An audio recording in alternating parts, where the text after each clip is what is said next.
Hello! For today's video, day 25 of our Active 365 Challenge. So, balik tayo sa kettlebell dahil nakabalik na tayo sa bahay. For today's workout, we will concentrate on the back exercise using kettlebell. So, left and right side ang gagawin natin. So, the first exercise, so may konting functional, so sabay natin yung both hands. So, isa may ako ng kettlebell, isang kamay na sa taas. Siya.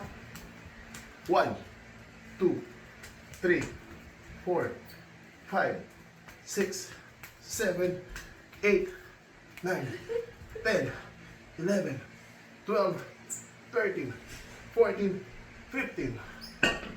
Whoo! Sheesh! Left side. Ready. Set. Let's go. 1, 2, 3, 4, 5, 6, 7, 8, 9, 10, 11, 12, 13, 14, 15. Jeez! So, ganun pa rin. Dapat kung saan komportable kayo yung kettlebell na timbang, 10, 12, 15, 3 to 5 rounds. For day 25, this is Coach H-Bomb. Out!